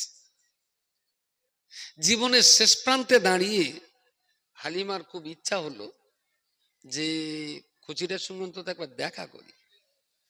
কচি মানে রাসূলুল্লাহ, যেহেতু নিজের বুকে দুগ্ধ পান করিয়েছেন, তো বিদেশি কাফেলার সঙ্গে উনি মোটামুটি বেরিয়ে মদিনা পর্যন্ত পৌঁছে গেছেন। ওই রকম বয়স, হাতে একটা লাঠি টুকে, দেহটা ছিল সোজা, বয়সের ভারে নুয়ে পড়ে কোমর থেকে আর মাথা পর্যন্ত প্রায় বেঁকে গেছে, মাজা সোজা করে তিনি আর দাঁড়াতে পারেন না। লাঠিটা নিয়ে টুকটুক করে মসজিদে নববীর দিকে এগিয়ে যাচ্ছেন। আর যাকে মাথা উঁচু করলে তো অনেক দূর দেখা যায়, আর মাথা নিচু করে হাঁটলে তো বেশি দূরে দেখা যায় না। তো ওই বাউন্ডারি ভিতরে যার যখন দেখতে পাচ্ছে জিজ্ঞেস করছে, বাবা এখানে মোহাম্মদ কোথায় আছে বলতে পারো? তা বলছেন, হ্যাঁ সামনে আছেন, যান। একেবারে রাসূলুল্লাহ থেকে একরশি দূরত্বে। তখন এসে জিজ্ঞেস করছেন, বাবা তোমাদের এখানে মোহাম্মদ কোথায় আছে একটু আমাকে বলে দিতে পারো? বলছে, হ্যাঁ রাসূলুল্লাহ তো সামনে বসে আছেন, যান। এখন মোহাম্মদ কোথায় আছে এই বৃদ্ধা মহিলার মুখের কথাটা বাতাসে ভেসে রাসূলুল্লাহর কান পর্যন্ত চলে গেছে। প্রিয় রাসূল সাল্লাল্লাহু আলাইহি ওয়াসাল্লাম সাহাবীদের নিয়ে কথা বলছিলেন, সঙ্গে সঙ্গে সবাইকে স্টপ করে দিয়ে দাঁড়িয়ে পড়লেন। মোহাম্মদ কোথায় আছে শব্দটার ভিতরে যেন অনেক পরিচিতি গন্ধ আছে, এবং আমার নাম যেভাবে ডেকেছেন এই ডাকের ভিতরে অনেক মায়া মমতার চিহ্ন রয়েছে। কে ডাকলেন? হঠাৎ চোখ পড়ে গেল হালিমার দিকে, মাজা বেঁকা। কিন্তু ওই মাজা বেঁকা বৃদ্ধা মানুষটাকে দেখে একবারও চিনতে দেরি হয়নি রাসূলুল্লাহর। বলুন সকালে সুবহানাল্লাহ। এক চান্সেই বুঝে নিয়েছেন ইনি আমার দুধমা হালিমা। ছুটে যে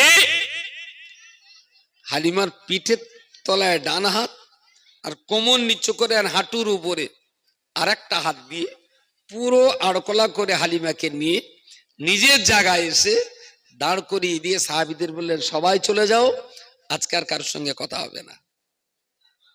নিজের গায়ের পাতলা একটা চাদর থাকতো, যাকে তাসউফের ভাষায় আমরা খেরকা বলি, এই চাদরটা এইভাবে ভাঁজ করলেন, বড় চাদর ভাঁজ করে করে একদম ছোট্ট করলেন, যাতে আমার মায়ের দেহে আজ আর গোশত নেই, হাড় ককানা সার। এই পাথরের উপরে বসলে নিচেও শক্ত, দেহে শক্ত হাড়, হাড়ে হাড়ে ঘর্ষণ লেগে আমার মায়ের কষ্ট হবে। তাই গায়ের চাদরটা ভাঁজ করে করে যতটুকু তোষক যতটুকু নরম হয়, বড় চাদরটা এতটুকু করে সেটা এক জায়গায় রেখে হালিমাকে ওই জায়গাটায় বসিয়ে দিয়ে বললেন, ওমা আমি তোমার সেই মোহাম্মদ। জীবনের শেষ প্রান্তে দাঁড়িয়ে হালিমা রাসূলুল্লাহর মাথাটা বুকের ভিতরে টেনে ধরে ডুকরে ডুকরে কাঁদলেন। অনেকদিন তোর সঙ্গে আমার দেখা হয় না বাবা, বহুদিন তোরে আমি দেখিনি। আমার ওই তায়েফে তুই একবার গিয়েছিলিস বাবা, আমার এলাকার লোক তোর ধরে প্রচন্ড মারধর করেছিল, আমি সংবাদ শুনেছিলাম, কিন্তু অনেকটা পরে। আমি মা হিসাবে উচিত ছিল আমার তায়েফের মানুষ তোমারে যখন মারপিট করছিল, আমি তোমার মা হিসাবে উচিত ছিল সামনে দাঁড়িয়ে তোমাকে প্রোটেকশন দেওয়া, হেফাজত করা। আমি করতে পারিনি বাবা, তুই আমারে ক্ষমা করে দিস। রাসূলুল্লাহ বললেন, আম্মু মায়ের কোনোদিন ভুল হয় বেটার কাছে? আমার কাছে তুমি কোনো অন্যায় করনি মা, তোমার বুকের অমীয় স্বর্গীয় সুধা পান করে আমি মোহাম্মদ বড় হয়েছি। অনেক কান্নাকাটি হলো দুই মাইজি, পরে অনেক কথা হলো। প্রিয় শ্রোতা মণ্ডলী, আমি আপনাকে বলতে চাইছি হালিমাতুস সাদিয়া রাদিয়াল্লাহু তাআলা আনহা তিনি তো রাসূলুল্লাহর গর্ভধারিণী মা ছিলেন না, দুগ্ধ পানকারিণী মা। তিনি তো ছিলেন দুধ আপনার দায়ী মা, নিজের বুকের দুধ রাসূলকে পান করেছিলেন। হালিমার গর্ভে তো রাসূলুল্লাহ ছিলেন না। ও বান্দা মনে রাখতে হবে, যে বয়সে মুহাম্মদুর রাসূলুল্লাহ তার দুধ মাতাকে পেয়ে এত যত্ন করেছেন, গায়ের চাদর মায়ের বসার জন্য তোষক বানিয়ে দিয়েছেন, ওই বয়সে যদি গর্ভবতী মাকে পেতেন, না জানি রাসূলুল্লাহ নিজের মায়ের খেদমত কতটা করতেন। সুবহানাল্লাহ বলেন, সবাই মিলে বলেন। আচ্ছা, এই যদি হয় মুহাম্মদ ইবনে আব্দুল্লাহর মা আর দুধ মার ব্যবহার যদি এই হয়, মুসলিম সমাজের কিছু ছেলে পিলে আছে যার মার উপরে আঙুল তোলে। হ্যাঁ, মারে মারে, এইবার বোধহয় আপনার চাকরিটা যায়।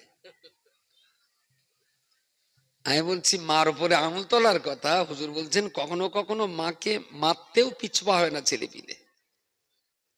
এরা কোন ধর্মের ছেলে? এর বাড়ি তো এরও তো প্যান খুলেছিল হাজাম নাকি?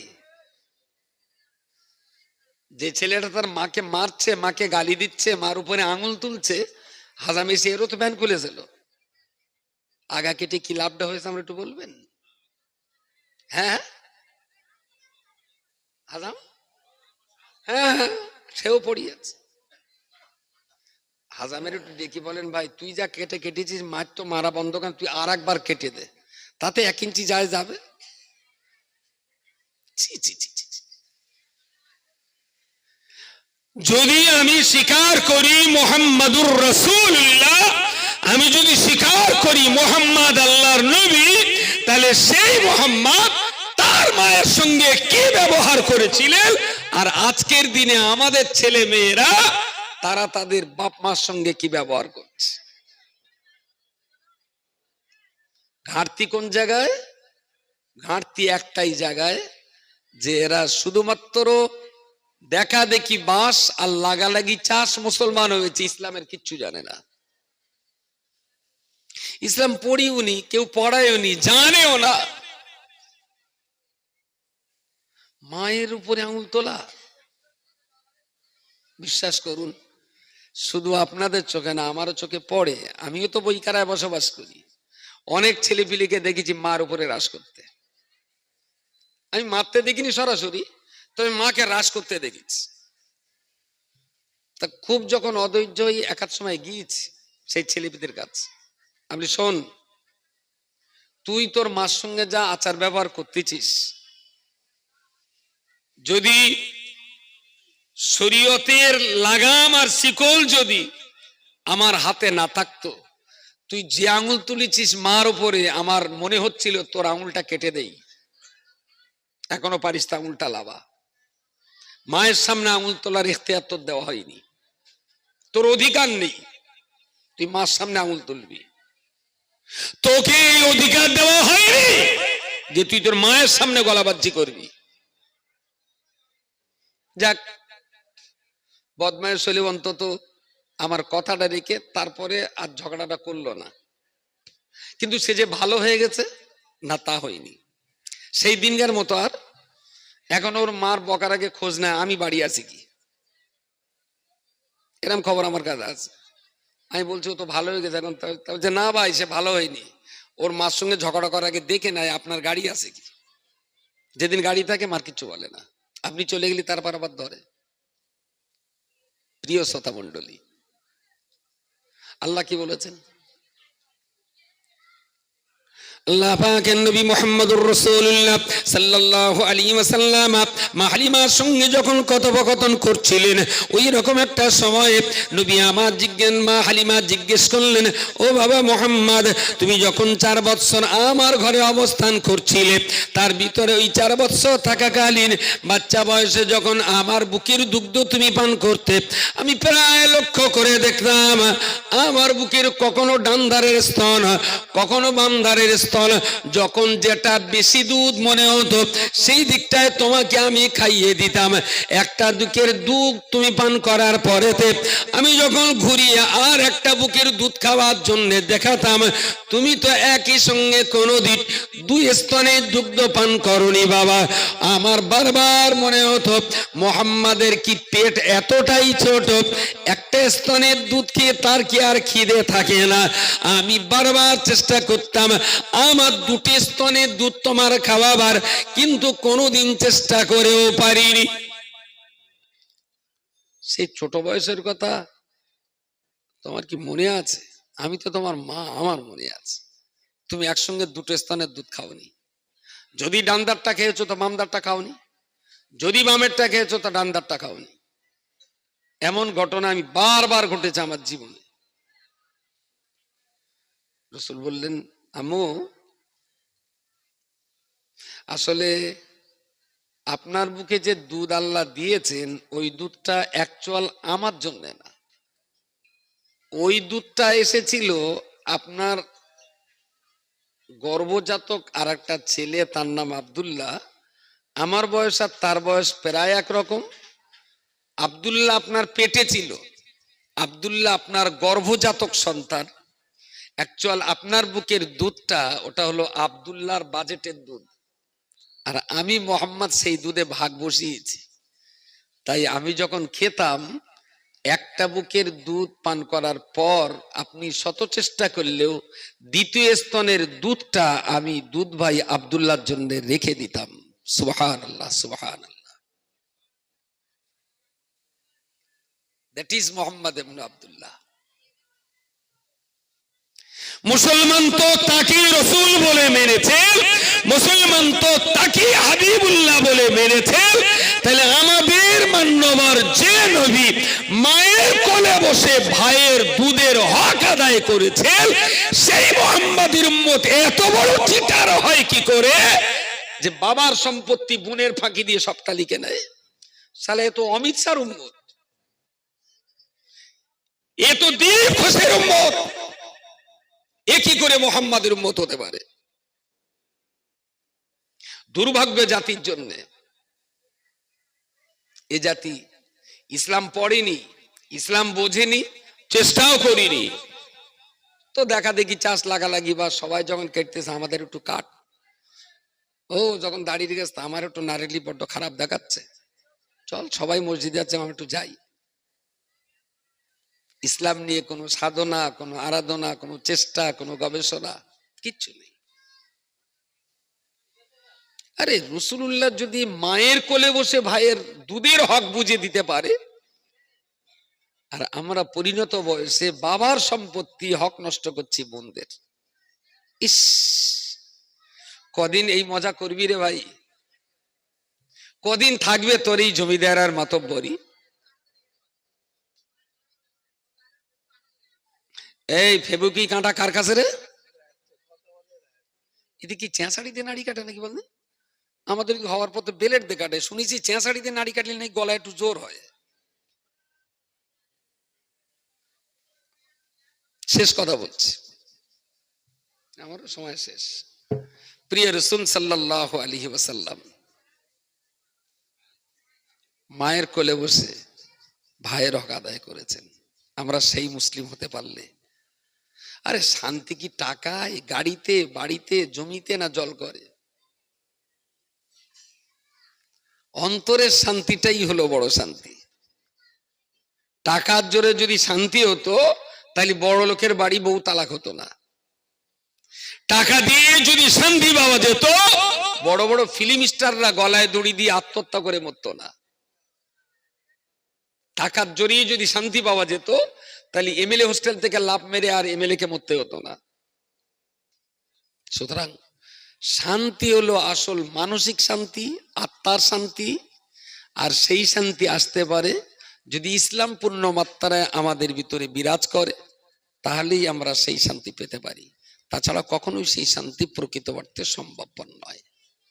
আমি অনেকদিন পর বা কেওসায় এসছি, এর আগে হুজুর কোনোদিন মনে পড়ে না ঠিক, আপনাদের এই দিকটা আমি ঢুকেছি। কোন দিকে? এখানে রাস্তার ওই দিকটায়, সে এই জমানায় না নূহ নবীর জমানায়? বহু কাল আগে হয়তো। আল্লাহ চাইলে আবার দেখা হবে। আমি দুটো তিনটে পয়েন্ট শেষ কথা আপনাদেরকে বলছি। বিবেককে জিজ্ঞেস করুন যে ইসলামের উপরে থাকবো না থাকবো না। যদি আপনার রেডার বলে যে না ইসলামের উপরই থাক, ইসলাম ছেড়ে কোথাও যাবি না। যদি আপনার রেডার বলে যে ইসলাম ছেড়ে কোথাও যাবি না, তাহলে কালকে থেকে ইসলামটা পড়ুন প্লিজ। পড়াশুনো না করলে আপনি কখনো ইসলাম বুঝবেন না। কালকে থেকে পড়া শুরু করুন। এবং আমাদের কোলের ছোট ছোট বাচ্চা কাচ্চা যারা আছে, ছেলে মেয়ে, ভাইপো ভাগ্নি, ভাইপো ভাইজি, ভাগনা ভাগ্নি, সবার জন্য কোরআন পড়াটা বাধ্যতামূলক। এবং কোন ছেলে মেয়ে যাতে আইসিডিএস, প্রাইমারি, হাই স্কুল কেউ যাতে ড্রপ আউট না হয়, তার জন্য গোটা গ্রাম জুড়ে আমাদের কাজ করতে হবে। পঞ্চায়েত ইলেকশন ক বছর পর? বলে আবার ভোট, পঞ্চায়েত ভোট ক বছর পর হবে? 3 বছর। না, কত 2 বছর না হয়ে গেছে তো, 2-3 বছর হয়ে যাবে আবার, সামনে ওটা বিধানসভা। তো যাই হোক, বছর 2 এখনো বাকি আছে পঞ্চায়েত ভোট। তো পঞ্চায়েত ভোটে সবচেয়ে মজা হয়, কারণ ক্যান্ডিডেট সব তো গ্রামের ক্যান্ডিডেট থাকে। অ্যাসেম্বলি ইলেকশন বা লোকসভা ইলেকশন অত মজা হয় না, পঞ্চায়েত ভোটে খুব টেনশন হয়, মজা হয়। পঞ্চায়েত ভোটে কংগ্রেসের নমিনেশন সাবমিট হয়, টিএমসির নমিনেশন সাবমিট হয়, আর অন্যান্য দলের।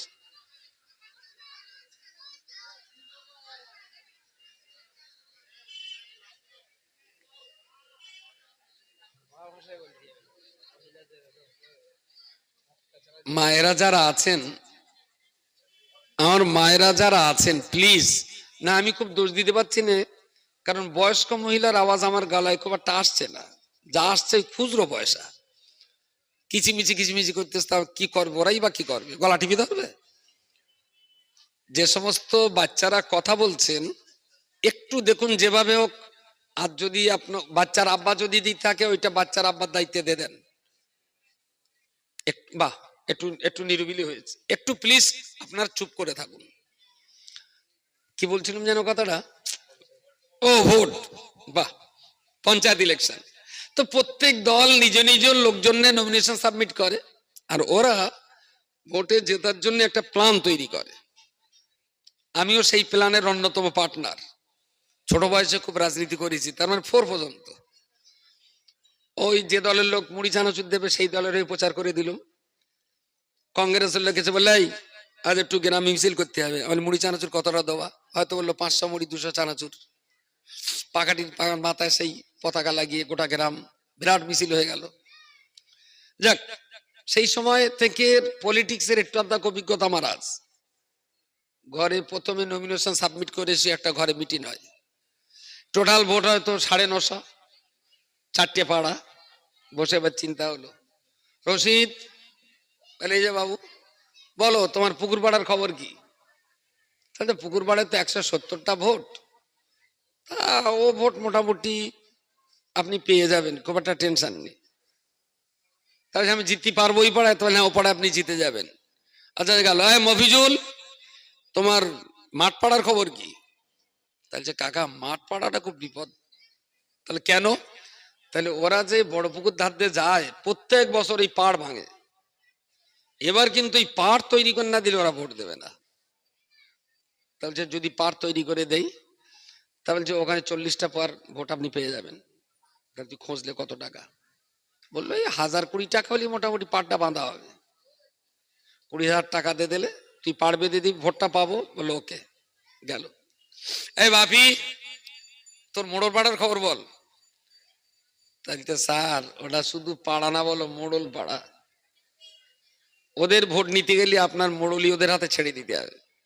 তাহলে তার মানে, বলে আপনি গে ওই ভদা মাস্টার, পল্টু মাস্টার, রহমতুল্লাহ মাস্টার আর জাকির মাস্টার, এই কটারে ডেকে বলবেন, দেখো ভাই, আমি ভোটে দাঁড়িয়েছি, আমি একটা কাঠের পুতুল, পঞ্চায়েতে যা যা পাস হবে সব তোমাদের কাছে ছেড়ে দেবো, তোমরা যেটা যেখানে মনে করবা কাজ করবা, আমার কোনো দাবি নেই। মোড়লি করা তোদের চিরকাল স্বভাব। মোড়লিরা ওদের দায়িত্ব দিলে ওরা মোটামুটি ভোটটা তোমার দেবে। তাহলে তাই দিয়ে দেবো, ভোট আমার চাই। গেল। এই উত্তর পাড়ার খবর। আচ্ছা কাকা, উত্তর পাড়ার খবর কিন্তু একটু গন্ডগোল।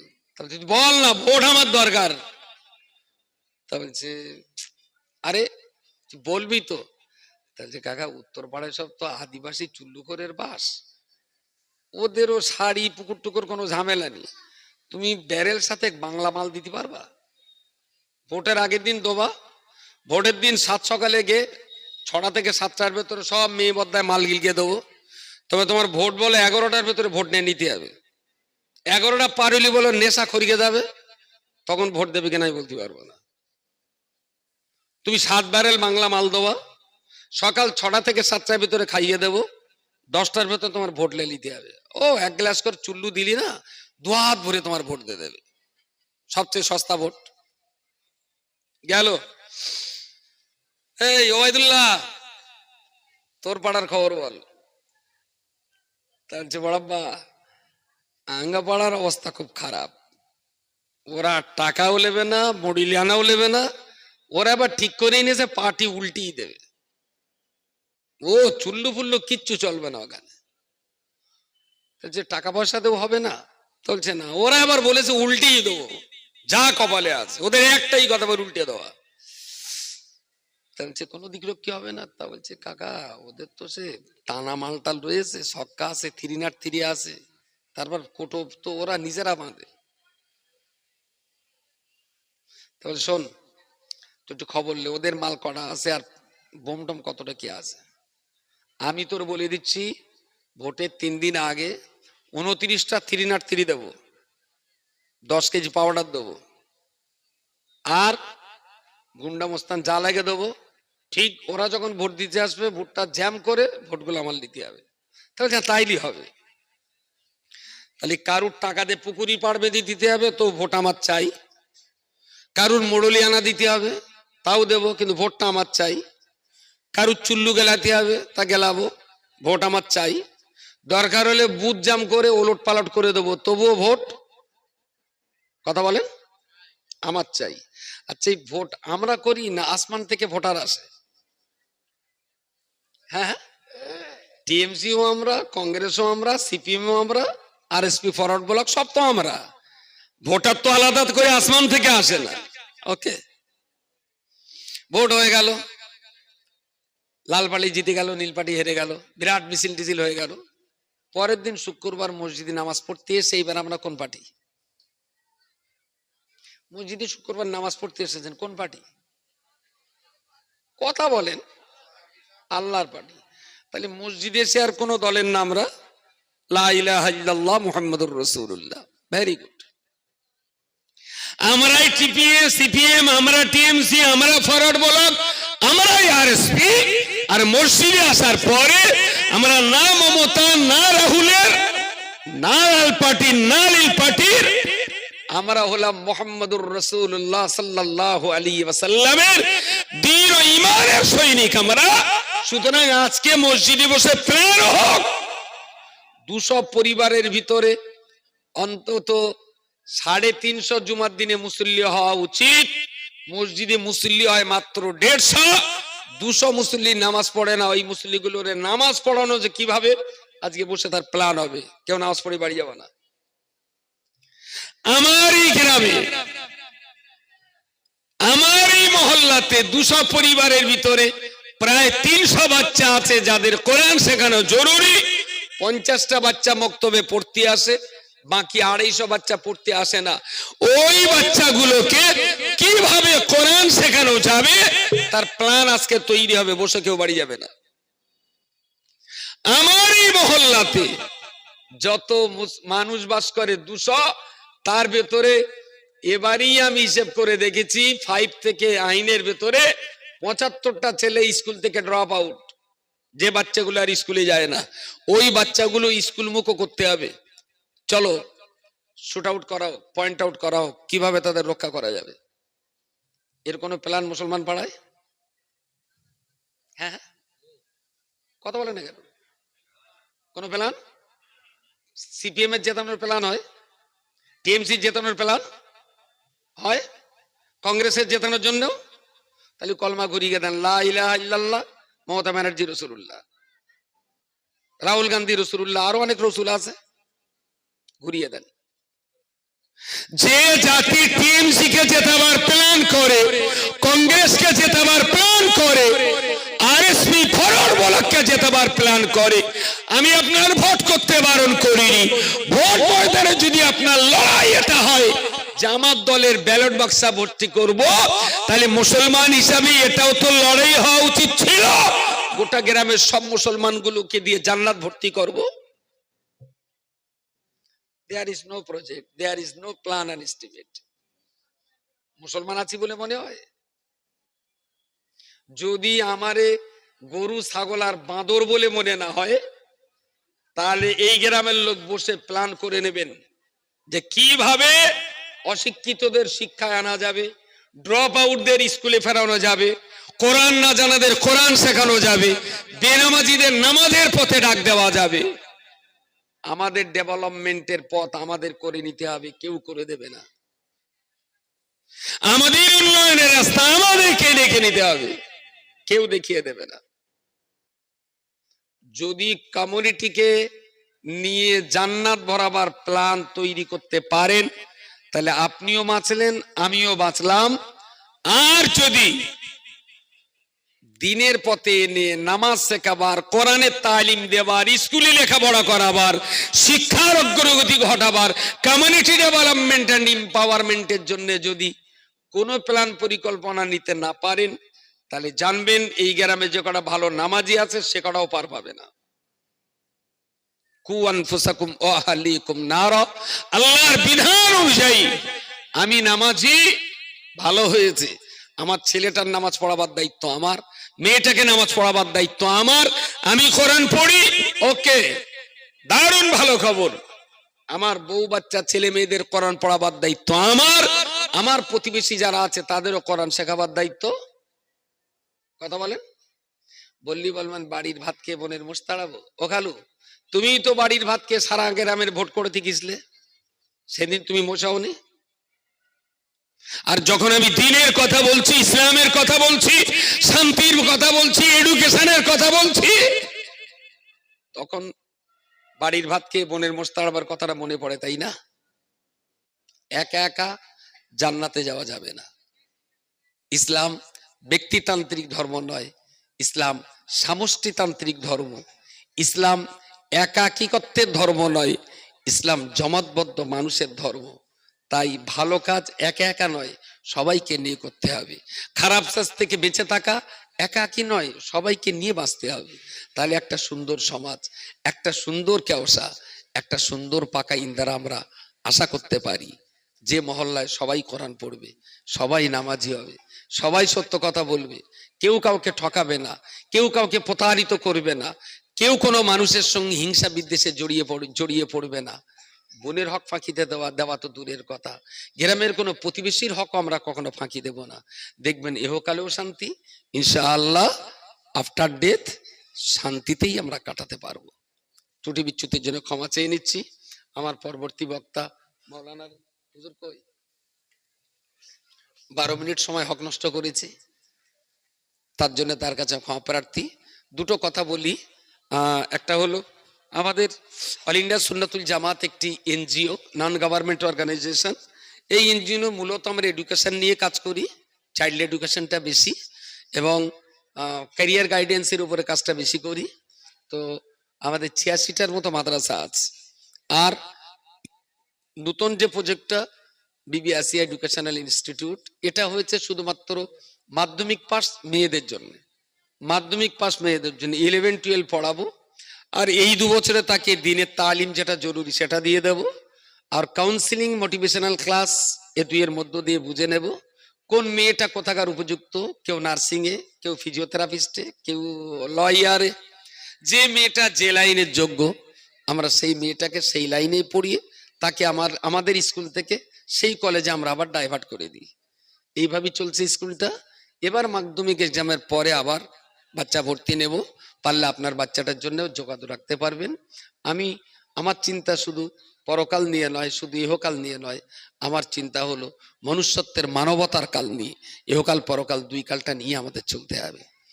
আর যদি কোনো মেয়ে এরকম থাকে আমার সঙ্গে যোগাযোগ করবেন। জানুয়ারির 15 তারিখের পর আমরা অনলাইনে ফর্ম লঞ্চ করব। আর লেটেস্ট যেটা এবছরই শুরু করতে চলছি, তাকওয়া হিফজুল কোরআন